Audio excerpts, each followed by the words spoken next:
హుస్నాబాద్లో వాహనాల పార్కింగ్ స్థలాల ఏర్పాటుతో పాటు సిగ్నల్స్ వ్యవస్థను ఏర్పాటు చేయాలని కోరుతూ తెలంగాణ ప్రాంతం వినియోగదారుల సంక్షేమ సంఘం రాష్ట్ర అధ్యక్షుడు వి బాలలింగం ఆధ్వర్యంలో ఉన్నతాధికారులకు వినతి పత్రాలు అందజేశారు.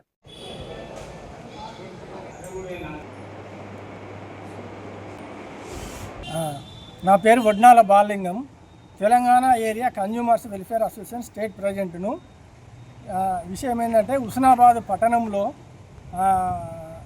వినియోగదారులు చుట్టుపక్కల గ్రామాల నుంచి వెళ్ళి వచ్చి సామాను కొనుక్కోవడానికి బండ్ల మీద ఇక్కడికి వచ్చి బండి షాప్ ముందర పెట్టి షాపులకు లోపలికి పోయి బయటికి వచ్చేసరికి అలా సామాను కొనుక్కొని బయటకు వచ్చేసరికి పోలీసు వాళ్ళు వచ్చి ఫోటోలు కొట్టుకొని పోయి బండ్లకు ఫైన్ వేయడం జరుగుతుంది. వాళ్ళు కొనుక్కునే సామాను 50, 20, 100 అయితే పెనాల్టీలు 100 రూపాయలు పడుతున్నాయి. కాబట్టి ఈ హుస్నాబాద్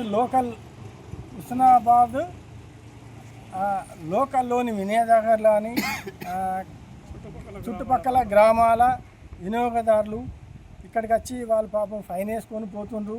వాళ్ళకు పార్కింగ్ స్థలం చూపించేంత వరకు ఫైన్ పడకుండా ఫోటోలు కొట్టకుండా చూడాలని నేను మన మంత్రి పొన్నం ప్రభాకర్ గారిని, మున్సిపల్ కమిషనర్ గారిని, తర్వాత ఏసీపీ గారిని, తర్వాత కలెక్టర్ గారిని, ఆర్డీఓ గారిని, ఎంఆర్ఓ గారిని హుస్నాబాద్ పట్టణంలో అంబేద్కర్ చౌరస్తాలో సిగ్నల్ వ్యవస్థ లేక వినియోగదారులు, వాహనదారులు చాలా ఇబ్బందులకు గురవుతున్నారు. యాక్సిడెంట్లు అయ్యే పరిస్థితులు ఏర్పడుతున్నది. కాబట్టి అంబేద్కర్ చౌరస్తా లోపల సిగ్నల్ వ్యవస్థ ఏర్పాటు చేయాలని, అదేవిధంగా ఇక్కడ గవర్నమెంట్ హాస్పిటల్ పక్కకు తీన్ రాస్తా అనేది ఉన్నది. ఆ తీన్ రాస్తాలో పెద్ద ప్రమాదం పొంచి ఉంది. అక్కడ ఎప్పుడు ప్రమాదం జరిగేది తెలియని పరిస్థితి ఏర్పడుతుంది. అక్కడ అట్నుండి ఇటుండి వస్తున్నాయి ఆ తీన్ రాస్తా, అట్నుండి వచ్చేటోళ్ళకు ఎటుంచి ఏమవుతుందో తెలియని పరిస్థితి ఉంది. ప్రాణాలు పోయే పరిస్థితి ఉంది.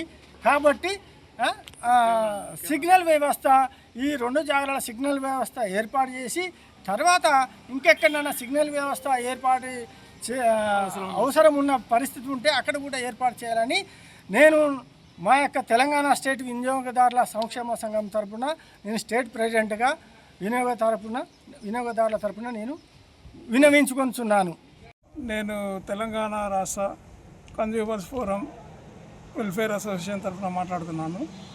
మా అసోసియేషన్ తరఫున మేము అడిగేది ఏంటంటే, హుస్నాబాద్లో సరైన పార్కింగ్ వసతి లేక మెయిన్ రోడ్లో పోలీసు వాళ్ళు వాహనాలకు జరిమానాలు విధిస్తున్నారు. గ్రామీణ ప్రాంతాల నుంచి వచ్చే వినియోగదారులు 20 రూపాయల వస్తువు కొనుక్కోవడానికి వచ్చినా 50 రూపాయల జరిమానా కట్టవలసి వస్తుంది. కాబట్టి మున్సిపల్ అధికారులు దీనిపై స్పందించి తగినటువంటి పార్కింగ్ సౌకర్యం ఏర్పాటు చేసి, పార్కింగ్ సౌకర్యం ఏర్పాటు అయ్యేంత వరకు జరిమానాలు పడకుండా పోలీసు వారిని ఆదేశించి వినియోగదారుల హక్కులను కాపాడగలని కోరుతున్నాము.